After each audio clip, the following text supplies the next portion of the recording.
Selamat sore kaum perempuan yang dikasihi Tuhan. Di sore hari ini kita kembali bersama-sama akan merenungkan firman Tuhan. Dan pembacaan firman Tuhan di sore hari ini akan diambil dari kitab Keluaran pasal 23 ayat 1 sampai dengan yang ke-9. Dan tema kita di sore hari ini menjunjung kebenaran dan keadilan. Namun sebelum kita membaca dan merenungkan firman Tuhan, mari kita bersatu di dalam doa. Kami bersyukur ya Bapa, di sore hari ini kami bersama-sama diberikan kesempatan untuk sejenak merenungkan firman Tuhan, yang sungguh kami yakini firman Tuhan menjadi tuntunan dalam kehidupan kami, sehingga kami bisa bertindak benar, bertindak adil seturut dengan firman Tuhan di dalam kehidupan kami sehari-hari. Namun kami memohon pertolongan Tuhan, kiranya di tengah keterbatasan kami sebagai manusia, Engkau yang menolong kami sehingga kami bisa memahami firman Tuhan dan juga melakukannya di tengah-tengah kehidupan kami. Urapi hamba-Mu juga, tolong hamba-Mu, kiranya di tengah keterbatasan yang dimilikinya, Engkau juga yang menolong, agar apa yang diungkapkan hamba-Mu seturut dengan kehendak Tuhan. Di dalam nama Tuhan kami, Yesus Kristus, kami berdoa. Amin. Baik, kaum perempuan yang dikasihi Tuhan, Kitab Keluaran pasal 23 ayat 1 sampai dengan yang ke-9. Saya akan bacakan untuk kita semua. Keluaran 23 ayat 1 sampai dengan 9. Janganlah engkau menyebarkan kabar bohong. Janganlah engkau membantu orang yang bersalah dengan menjadi saksi yang tidak benar.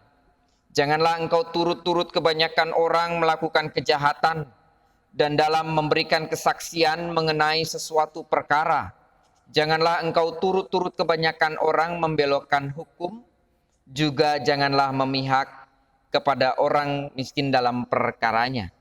Apabila engkau melihat lembu musuhmu atau keledainya yang sesat, maka segeralah kau kembalikan binatang itu. Apabila engkau melihat rebah keledai musuhmu karena berat bebannya, maka janganlah engkau enggan menolongnya. Janganlah engkau enggan menolongnya, haruslah engkau rela menolong dia dengan membongkar muatan keledainya. Janganlah engkau memperkosa hak orang miskin di antaramu dalam perkaranya. Haruslah kau jauhkan dirimu dari perkara dusta. Orang yang tidak bersalah dan orang yang benar tidak boleh kau bunuh. Sebab aku tidak akan membenarkan orang yang bersalah. Suap janganlah kau terima, sebab suap membuat buta mata orang-orang yang melihat dan memutarbalikkan perkara orang-orang yang benar.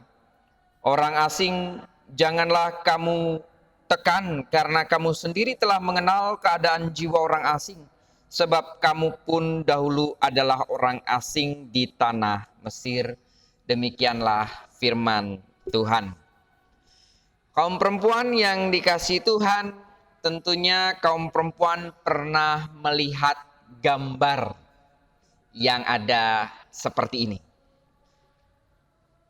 Ya, ini adalah gambar simbol keadilan ya.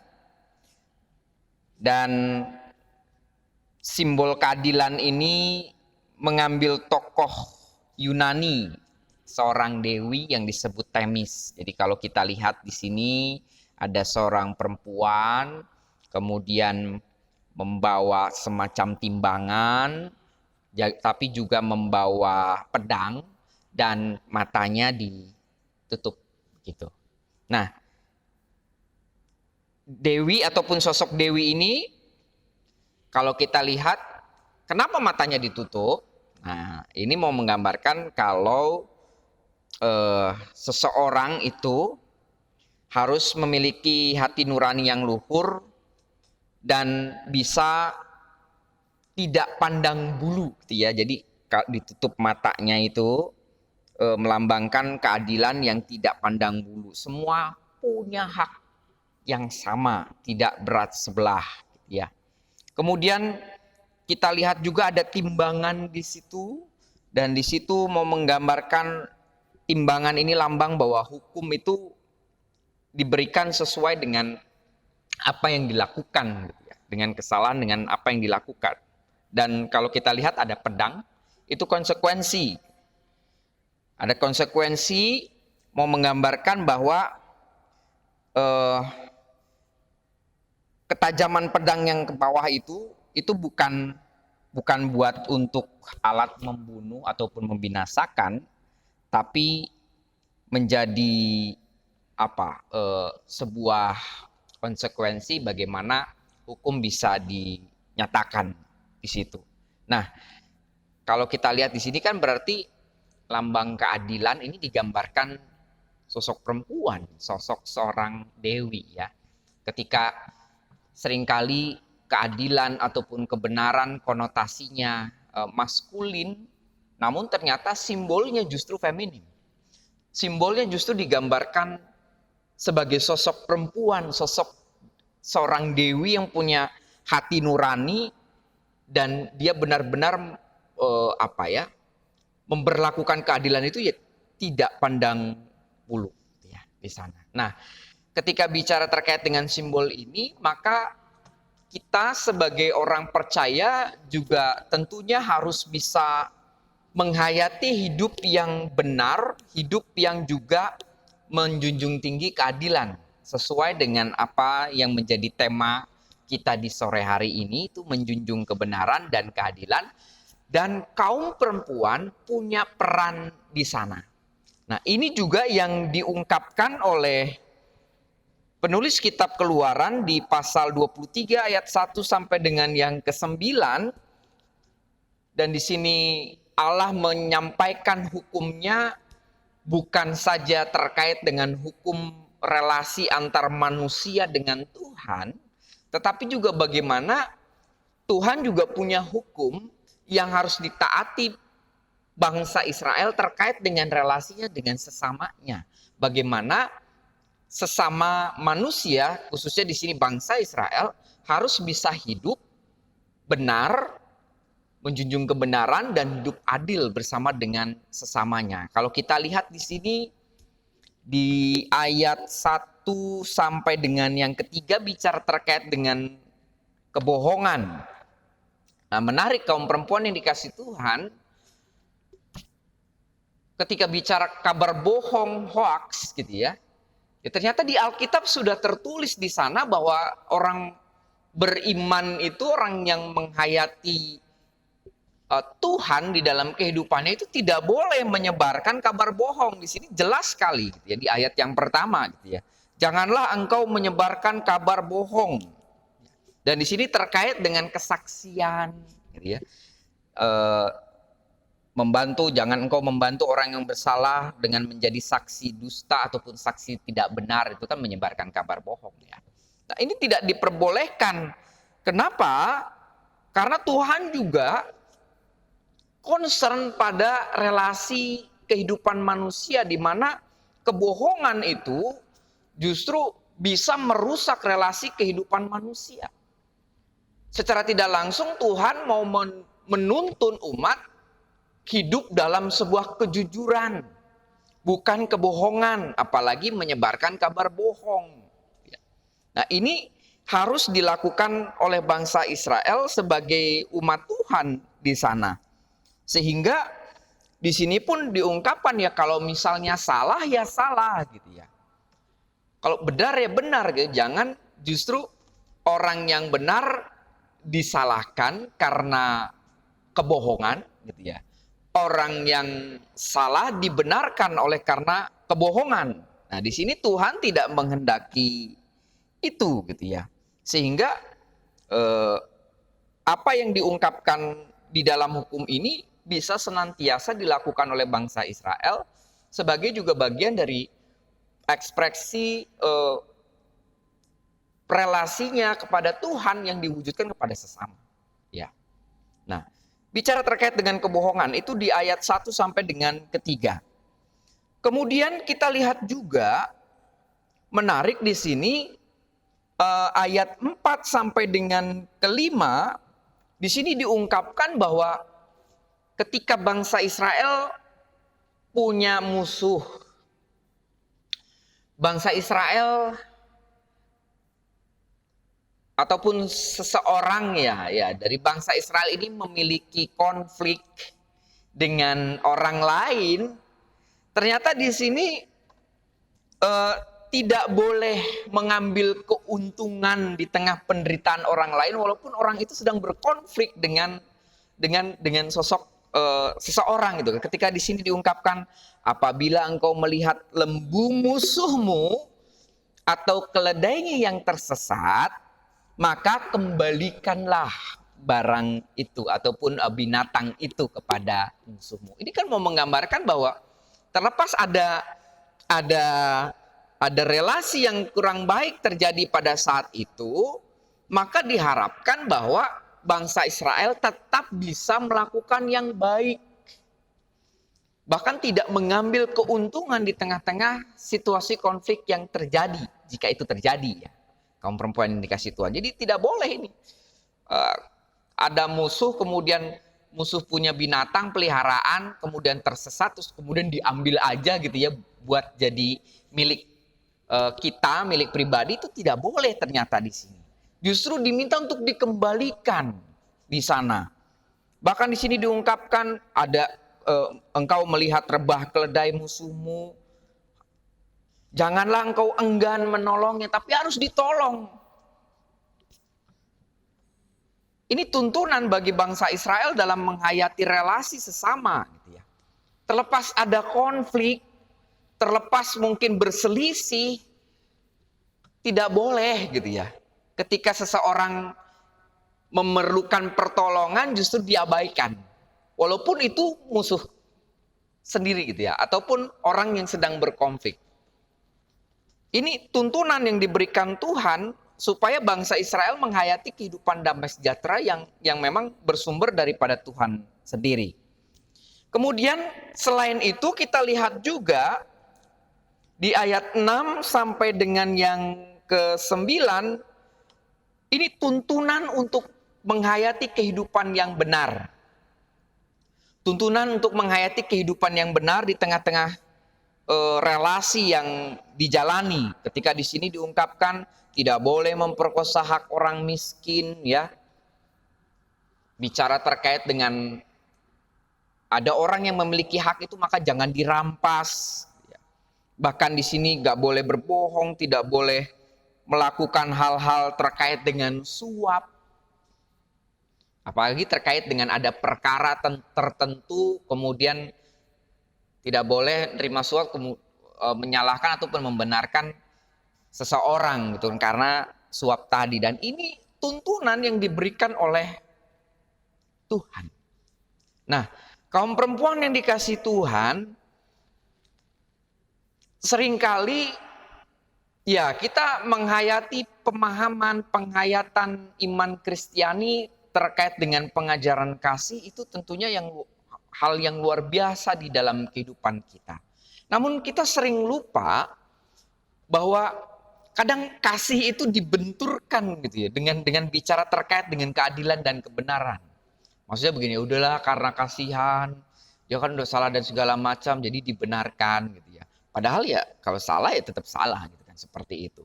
Nah, tidak bisa begitu juga gitu kan. Ketika di sini diungkapkan ketika ada sebuah kebenaran yang harus dijunjung tinggi, keadilan, maka itu tetap harus dilakukan. Dan itu tidak bertentangan dengan kasih gitu ya. Kasih justru memperjuangkan hidup benar dan adil di tengah-tengah kehidupan, dan ini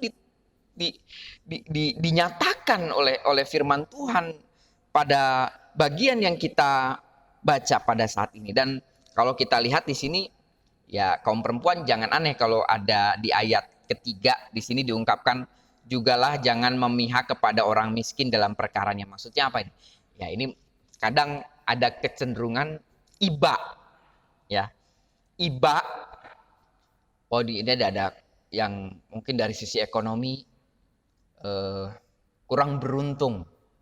Iba, tapi yang bersangkutan berbuat keliru, berbuat salah, berbuat kesalahan di sana gitu kan, apalagi terkait dengan perkara gitu ya, maka tidak boleh seolah-olah ya dibenarkan begitu saja tindakannya gitu, karena iba begitu, nggak bisa gitu kan. Jadi tetap bicara terkait dengan kebenaran dan keadilan, ya salah gitu ya. Nah, ini yang mau dituntun oleh Tuhan bagi umat bangsa Israel. Dan tentunya apa yang diungkapkan pada firman Tuhan yang kita baca dan renungkan pada sore hari ini juga tentunya masih relevan di dalam kehidupan kita, khususnya kaum perempuan. Apalagi tadi di gambar yang tadi mengungkapkan bahwa justru simbol keadilan itu simbolnya adalah seorang perempuan, gitu ya. Seorang dewi.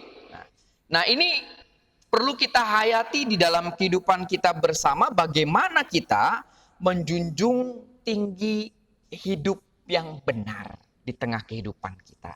Misalnya tadi ada poin-poin ya, kaum perempuan yang dikasih Tuhan.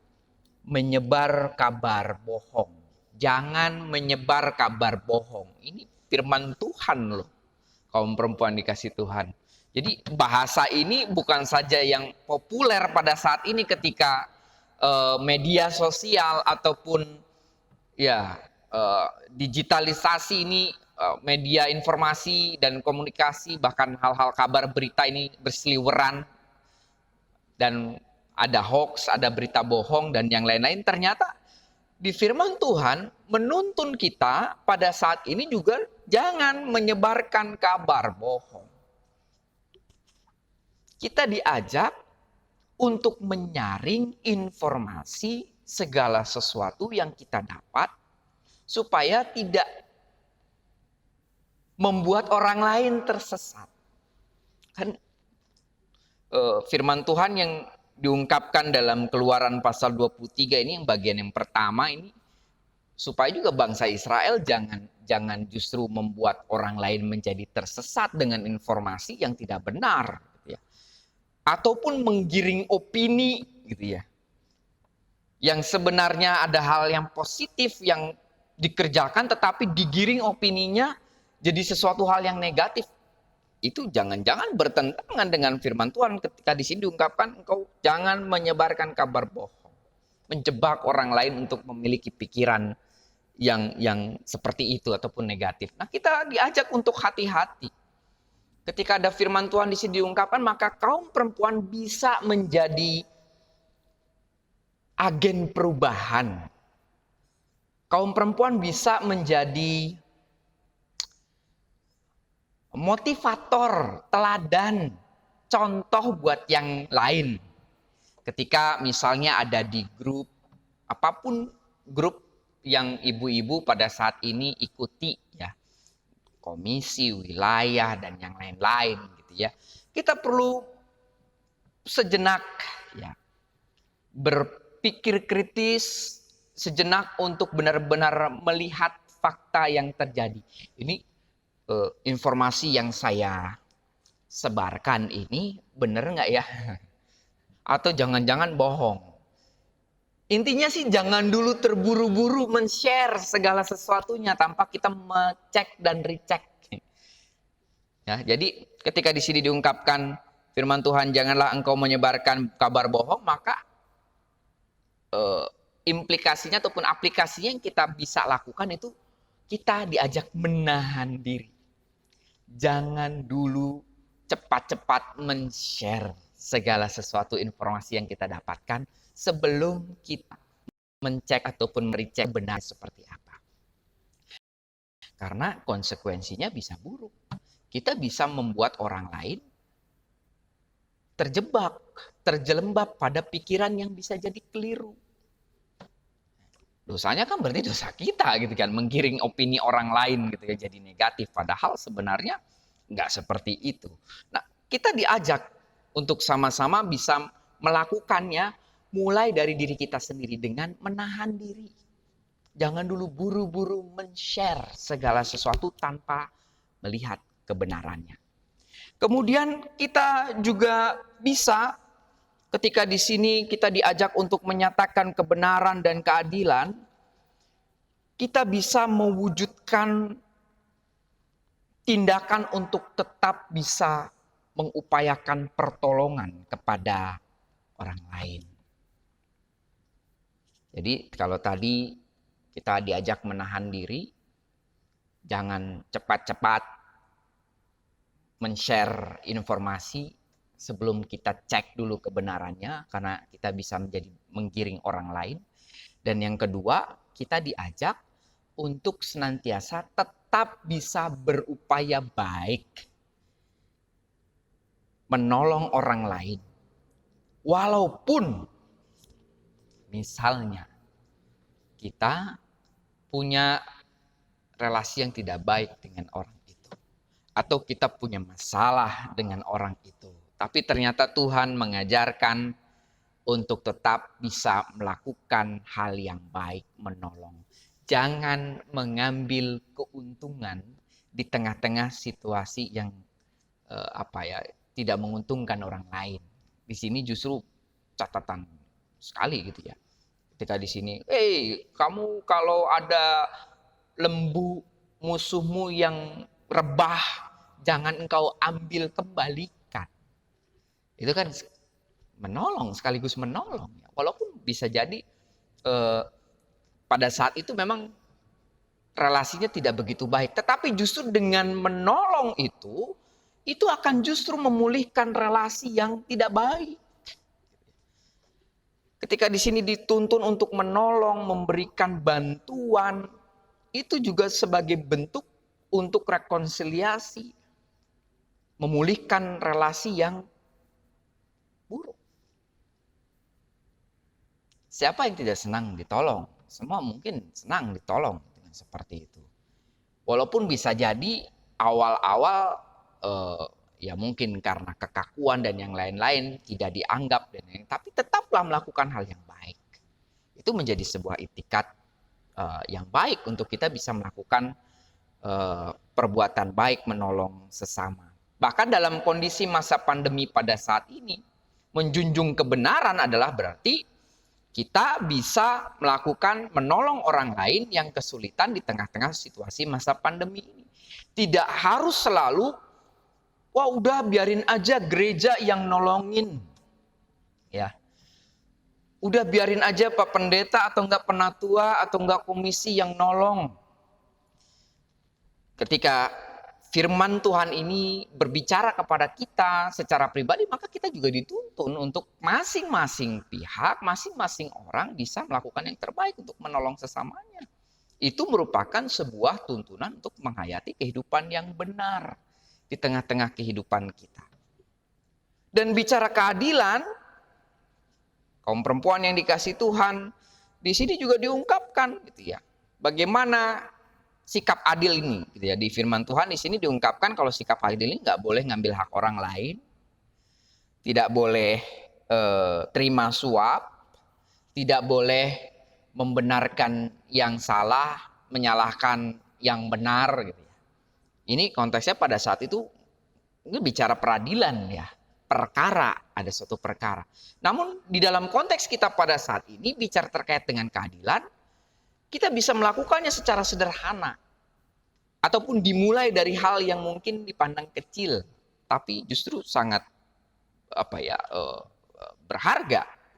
Misalnya saja bicara keadilan, bagaimana hidup saya bersama dengan keluarga, sudah adil belum? Maksudnya begini, ketika kita bicara terkait dengan pekerjaan, terkait dengan memberikan waktu kepada keluarga, kita lihat sudah adil belum?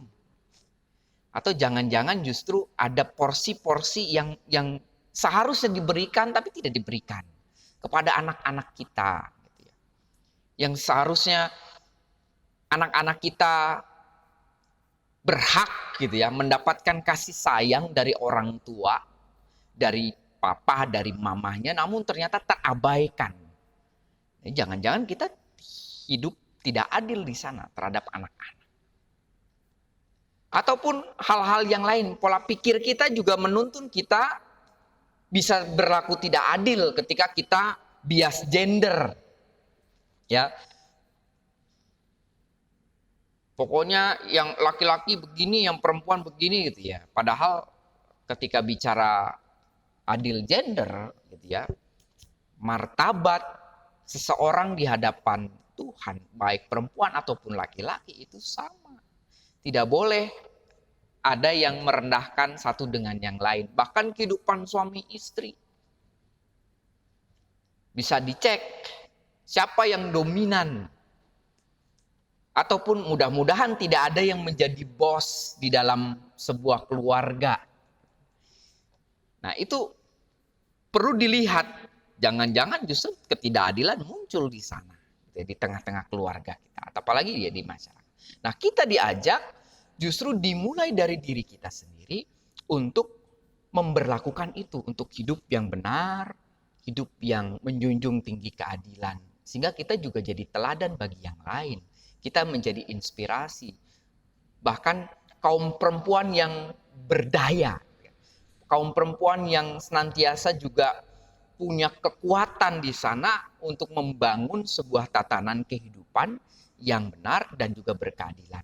Kalau kita lihat, ibu-ibu, kaum perempuan dikasih Tuhan, sekarang banyak kelompok-kelompok kaum perempuan ataupun lembaga-lembaga ya, di mana di situ juga memperjuangkan kebenaran dan keadilan. Contohnya aja bicara terkait dengan bagaimana pergerakan untuk mengesahkan undang-undang penghapusan kekerasan seksual gitu ya. Dan hal-hal yang lain gitu kan. Ini masih terus diperjuangkan. Nah, kaum perempuan punya peran di sana. Dimulai dari diri kita, dimulai dari keluarga kita masing-masing. Dan ketika ini menjadi tuntunan yang diberikan Tuhan untuk kita lakukan di tengah-tengah kehidupan kita, maka Tuhan juga senantiasa memberikan kekuatan bagi kita semua untuk bisa melakukan yang terbaik. Jadi Tuhan tidak pernah meninggalkan kita dalam kelemahan diri kita sendiri. Namun justru ketika kita mau melakukan sesuatu, di situ juga Tuhan bekerja, memberikan berkat, menyertai, bahkan memberikan kekuatan untuk kita bisa melakukan yang terbaik. Dan kita juga bisa gitu kan, menjadi agen perubahan. Dimulai dari diri kita sendiri tentunya, keluarga, dan tentunya gereja, persekutuan yang kita hidupi pada saat ini. Kiranya Tuhan Yesus memberkati kita semua. Amin.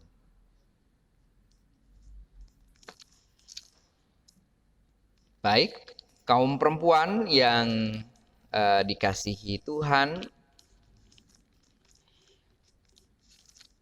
kita akan bersama-sama untuk menaikkan doa syafaat. Mari kita bersatu diri di dalam doa. Bapa yang penuh kasih, kami bersyukur kami diingatkan kembali melalui firman Tuhan untuk kami bisa menghayati hidup dengan menjunjung tinggi kebenaran dan keadilan melalui hal-hal sederhana, hal-hal yang mungkin dipandang kecil yang kami bisa lakukan, dimulai dari diri kami sendiri di tengah-tengah keluarga, sehingga kami juga menjadi agen perubahan, menjadi inspirasi bagi yang lain untuk tatanan kehidupan yang lebih baik. Dan sungguh kaum perempuan memiliki peran di dalamnya, diutus oleh Tuhan untuk menyatakan kebenaran dan keadilan, membawa kabar baik, bahkan perubahan di tengah-tengah situasi pada saat ini, khususnya di masa pandemi. Pada saat ini, maka kaum perempuan diajak juga untuk bisa melakukan yang terbaik, melakukan firman Tuhan. Maka kiranya Tuhan juga yang menolong kami, sehingga firman Tuhan yang kami dengar, kami bisa wujud nyatakan di dalam kehidupan kami, baik dalam pikiran, perkataan, dan perbuatan kami. Allah yang Maha Kasih, kami bersyukur untuk pemeliharaan Tuhan yang luar biasa di dalam kehidupan kami. Kami masih harus menghadapi situasi sulit di masa pandemi ini ya Tuhan. Namun sungguh kami meyakini di dalam situasi sulit itu pun tangan kasih Tuhan yang akan tetap memberikan kekuatan dan topangan dalam kehidupan kami. sehingga kami dimampukan untuk tetap bisa bersyukur, bersukacita, bahkan melakukan yang terbaik karena Tuhan juga tetap memberikan berkat-berkat-Nya di dalam kehidupan kami. Maka kiranya Engkau jugalah yang akan senantiasa memelihara kehidupan kami, khususnya kaum perempuan bersama dengan keluarganya masing-masing di tengah pekerjaan, pelayanan yang dilakukan. Kiranya Engkau yang akan senantiasa memelihara dan memimpin dalam kehidupan mereka. Kami juga berdoa, kami mendoakan untuk fungsionaris Komisi Perempuan. Tuhan kiranya memberkati setiap tugas pelayanan yang dilakukan di tengah-tengah situasi masa pandemi ini. Kiranya upaya untuk persekutuan, pelayanan, dan kesaksian tetap terus bisa diupayakan dengan tetap bersemangat, melakukan yang terbaik. Dan kiranya Tuhan memberkati fungsionaris komisi beserta juga penatua koordinatornya.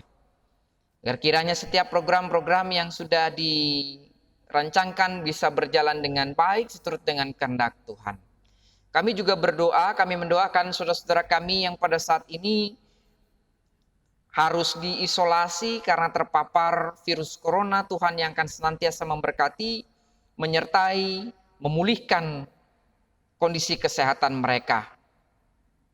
Engkau jugalah yang mengaruniakan ketenangan pikiran dan hati, sehingga mereka tetap bisa menghayati sukacita, dan itu membantu mereka untuk bisa menaikkan imunitas mereka, sehingga mempercepat pemulihan.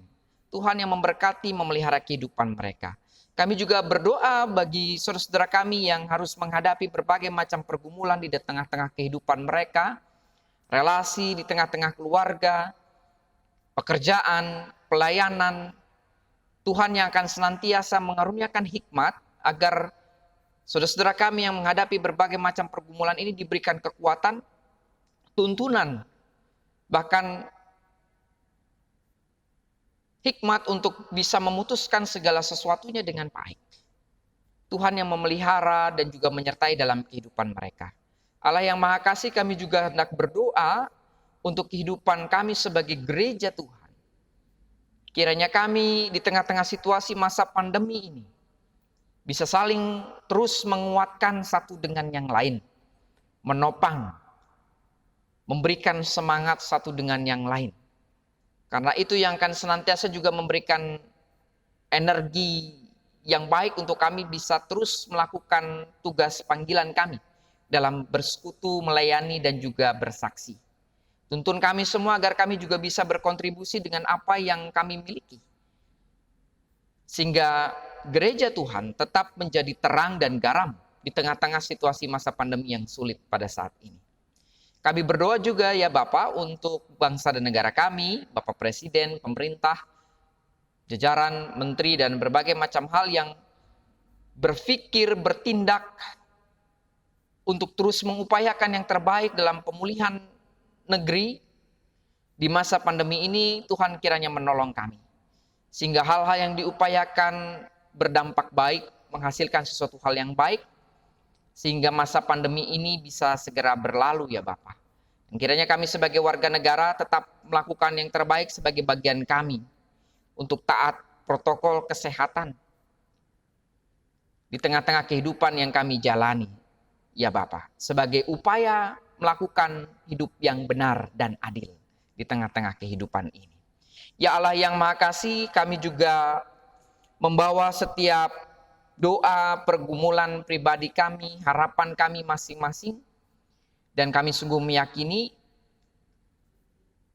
bahwa Engkau sungguh mendengar apa yang kami sampaikan. Engkau memiliki rencana yang terbaik, sehingga kami juga dituntun, diberikan kekuatan untuk melakukan yang terbaik, menjadi pelaku firman Tuhan di tengah-tengah kehidupan kami.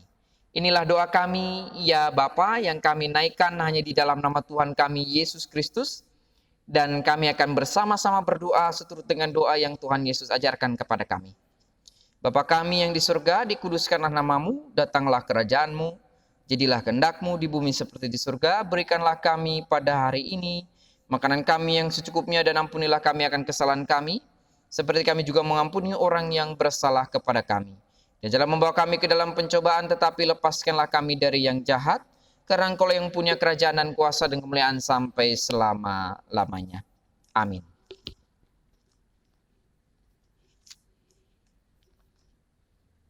Baik, kaum perempuan yang dikasihi Tuhan, kita akan mengakhiri perenungan firman Tuhan di sore hari ini. Dan tetaplah bersemangat dalam menjalani hari-hari, karena Tuhan senantiasa menyertai, Tuhan senantiasa memberikan kekuatan, bahkan menopang kehidupan kita, dan kita diingatkan untuk tetap melakukan yang terbaik, menjadi pelaku firman, menjunjung tinggi kebenaran dan keadilan di tengah-tengah situasi pada saat ini. Maka jadilah kaum perempuan yang menjadi inspirasi banyak orang. Kini terimalah berkat Tuhan. Kasih karunia dan damai sejahtera dari Allah Bapa, Anak, dan Roh Kudus menyertai dan memberkati kaum perempuan dari hari ini sampai dengan selama-lamanya. Amin. Tuhan Yesus memberkati kita.